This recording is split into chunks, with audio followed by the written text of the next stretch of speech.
শিলিগুড়ি শহর জুড়ে এক মানবিকতার ছবি। রক্তক্ষয়ী মারণব্যাধি ক্যান্সার, যা শুধু শরীরকে নয়, কুড়ে কুড়ে খায় একটি পরিবারের স্বপ্ন আর আর্থিক মেরুদণ্ডকেও। ঠিক তেমনই এক কঠিন পরিস্থিতির মুখোমুখি দাঁড়িয়েছিল শিলিগুড়ির এক অসহায় পরিবার। কিন্তু কথায় বলে, অন্ধকার যত গভীর হয়, আশার আলো ঠিক ততটাই উজ্জ্বল হয়ে দেখা দেয়। সেই আশার আলো হয়েই অসহায় পরিবারটির দুয়ারে পৌঁছে গেলেন শিলিগুড়ির বিশিষ্ট সমাজসেবী এবং অত্যন্ত পরিচিত মুখ জেপি কানোরিয়া। কোনো জাঁকজমক নয়, কেবল আর্তের পাশে দাঁড়ানোর সংকল্প নিয়ে তিনি পৌঁছে যান ক্যান্সার আক্রান্ত ওই পরিবারের বাড়িতে। তাদের বর্তমান অবস্থার খোঁজ খবর নেন এবং ব্যক্তিগতভাবে আর্থিক সহায়তার হাত বাড়িয়ে দেন। জেপি কানোরিয়ার এই মানবিক উদ্যোগ আবারও প্রমাণ করে দিল, সমাজ সেবা কেবল শব্দে নয়, সৎ ইচ্ছায় বাঁচে। তার এই নিঃস্বার্থ পাশে দাঁড়ানো এখন শহরবাসীর কাছে এক অনন্য দৃষ্টান্ত। মানব ধর্মের পালন করতেছি, শুনেছি ঈশ্বর সবার মধ্যে আছে, তো ঈশ্বরের সেবা করতেছি। আমরা আমাদের যে এসসি এসটি তৃণমূল কংগ্রেসের যে ব্লক প্রেসিডেন্ট আছে এখানে, ভাইজান অধিকারী, সত্যজিৎ অধিকারী, ওনার মারফতে আমরা খবর পাই কি মানে একটা স্বামী স্ত্রী দুজনই ক্যান্সারে পীড়িত এবং ওনাকে খুব শীঘ্র চিকিৎসার জন্য বম্বে যাইতে হবে, কেন ওনার অপারেশন হবে। সিচুয়েশনটা ভালো না।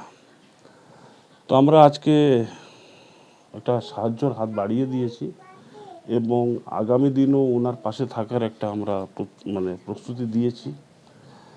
আর আমরা মমতা বন্দ্যোপাধ্যায় আদর্শে, অভিষেক বন্দ্যোপাধ্যায় অনুপ্রেরণায় আমরা মানুষের পাশে থাকছি, মানুষের সেবাতে আমরা আছি।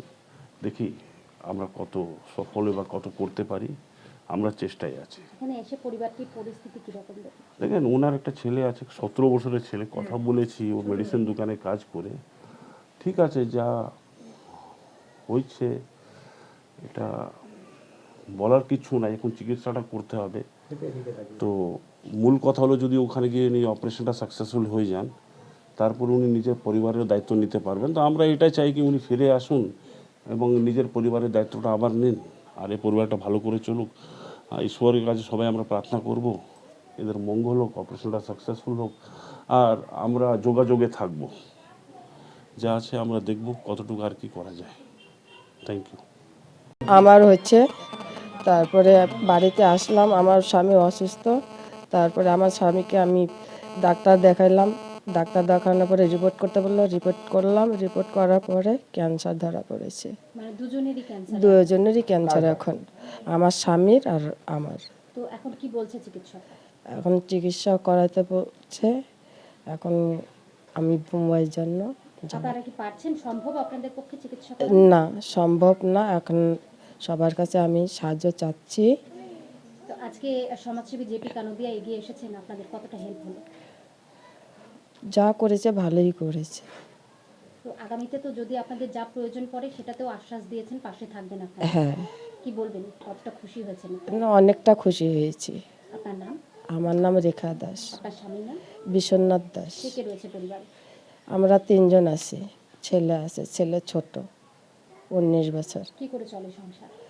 এ তো কাজ করতো, এখন তো কাজের লোক পড়ে গেল, বসে গেল। আমার ছেলে একটা মেডিসিনের দোকানে কাজ করে, ছোট্ট একটা কাজ করে। কোনো রকমের সংসার চলে। আমি ভাড়া বাড়ি থাকি। চিকিৎসা করানো সম্ভব হচ্ছে না? চিকিৎসা করানো সম্ভব হচ্ছে না।